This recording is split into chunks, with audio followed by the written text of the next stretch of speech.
Hello everyone, my name is Kate and I'm the GoKids director here at Monterey Church. I am so excited that you've joined us today. In just a moment, we are going to jump into worship and learn about God's Word together. But first, for all of you parents, if you'd like to dive deeper into today's lesson, check out our families page on our website for more activities to do with your family throughout the week. Now finally, we'd love for you to join us on a Sunday morning. We meet here at our 401 Alvarado Street location on Sunday mornings at 10 a.m. We hope to see you soon. But now, it's time for us to worship, so let's go.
You love me like a friend and help me through.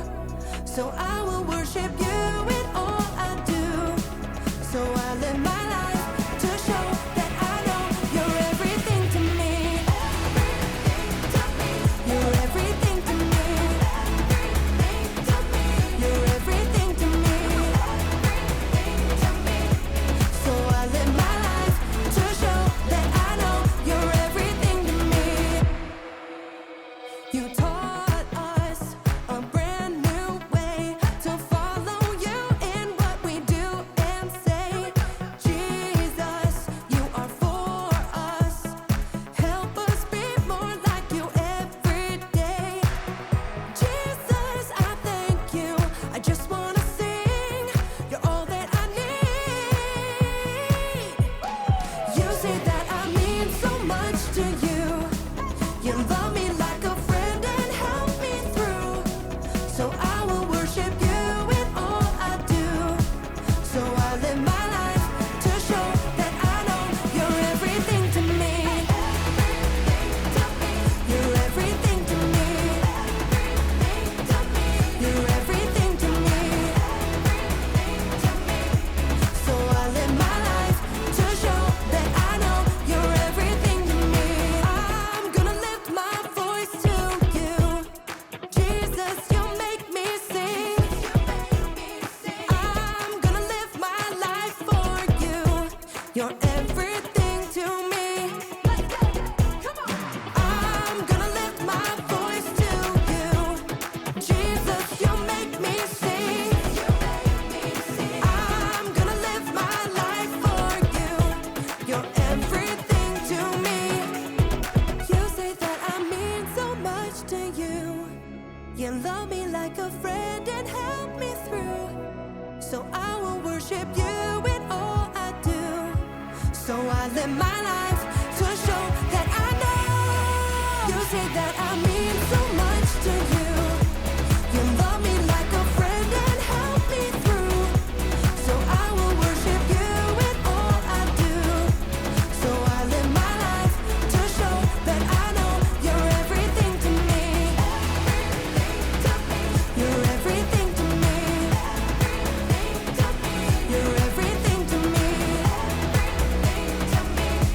So I live my life to show that I know you're everything to me.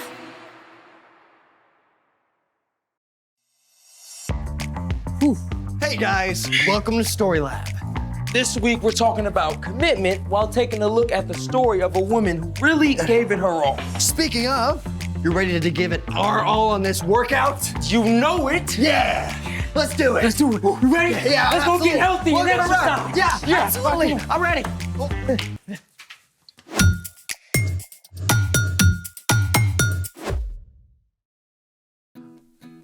Hey, I'm Carter.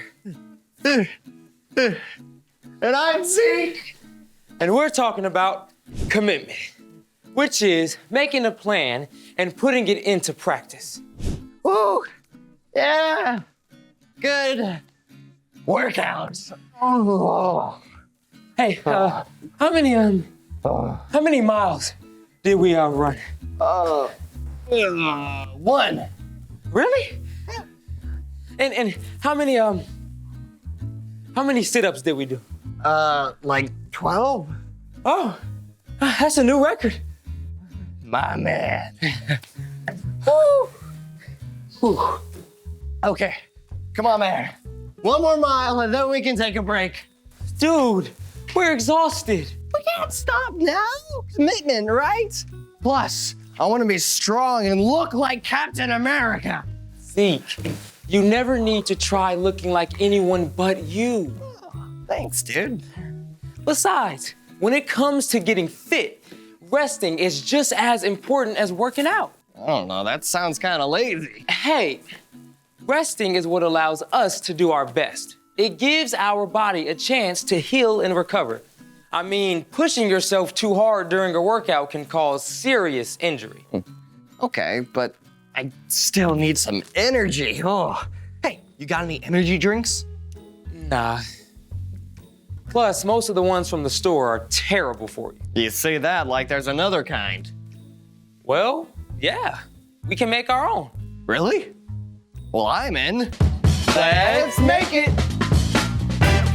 Today, we're making a healthy energy drink substitute that I like to call a summer splash. Okay, but what makes it different from the kind you get at the store? Most of those energy drinks are filled with sugar, caffeine, and artificial flavors. We're gonna make something packed with vitamins and electrolytes instead. Electro what?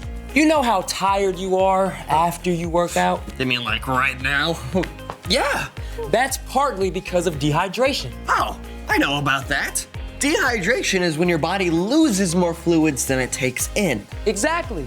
When we exercise, we sweat a lot. Sweat is made up of water and salt. Your body sweats to cool you off when you get too hot. So, when you sweat a lot, your body loses fluids, causing you to become dehydrated. So basically, your insides dry up, like how a grape turns into a raisin. Spot on. But can't you just fix dehydration by drinking water? Sure, but electrolytes can help. Electrolytes are minerals and salts that help your body absorb fluids, like water, better and faster. Cool. So, how does this summer splash work? Care to read the recipe? Ah, of course. Let's see. For today's tasty experiment, you'll need 4 cups unsweetened coconut water, 1 1/3 cups of water, 2/3 of a cup of lime juice, 1/4 teaspoon of Himalayan sea salt, and 3 teaspoons of raw honey. Coconut water is amazing. It's filled with electrolytes and has 5 times more potassium than most sports drinks. Okay, mix up all your ingredients until the salt dissolves.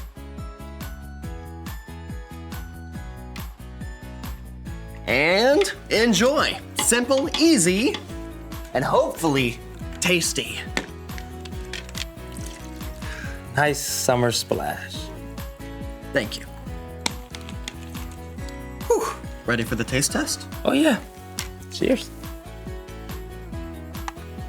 Oh, that is super refreshing. Whew. I can already feel my energy returning. Told you. You gotta take care of yourself before you can give it your all. Speaking of giving your all, it's time for The story before the story. Today, we're in the book of Mark, one of the 4 gospels that tell the story of Jesus.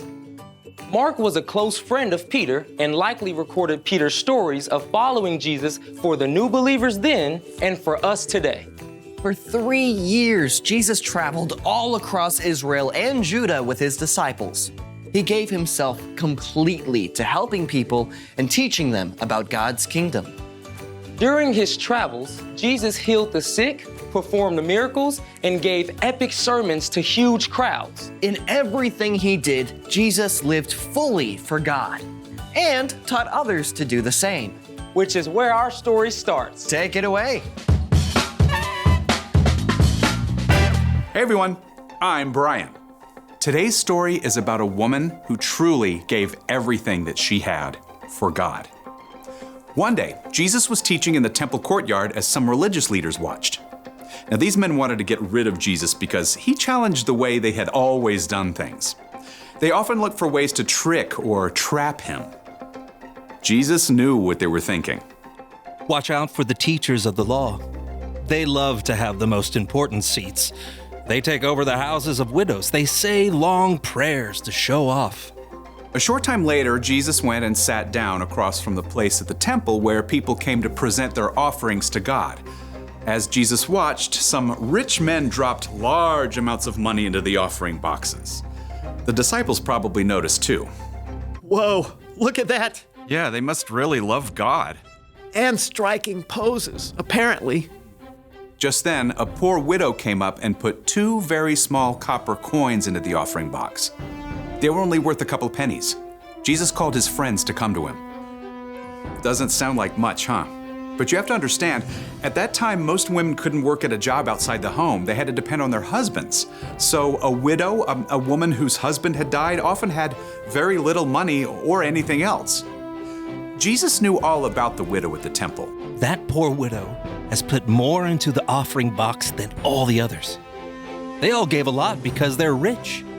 She gave even though she is poor. She put in everything she had. That was all she had to live on. Wow. That makes 2 little coins. Seem like $1 million. Jesus looked beyond outside appearances. He knew that it was easy for the rich man to give lots of money, they'd never miss it. But the poor widow gave up everything that she had to honor God. And we still remember and tell her story today. The end. So, even though this widow gave the least amount of money, She actually gave the most. Exactly. Giving isn't always about what or how much you give. It's about the heart behind it. So what's our part in the story? Well, the widow gave everything she had to God. Even though it wasn't much, she didn't keep anything back. And we can do the same. Sometimes that could be giving money, but often it's how we give other things we have, like our time or a good attitude. so say my mom tells me to clean my room. Instead of just chucking some shirts in the hamper, I could actually put things away. That's a good one. Or if you're hanging out with a friend, you could share your favorite toys and games instead of just the ones you don't care about. That's right. See, if you keep your eyes open, you can find ways to live fully for God in everything you do, whether it's at home, at school, or anywhere. Jesus once told his followers, anything you do for one of the least important of these brothers and sisters of mine, you do for me. So anytime we do stuff for other people, It's like we're doing it for God. I think you got it. See you next time. So here's the thing. Practice living for God. Speaking of practice, are you ready to get back training and finish that last mile? You know it. Ready. All right. Thanks for joining us in the Story Lab. See you next time. All right. All right, let's go. You ready? Yes. Let's do it. Ready? Don't try that at home.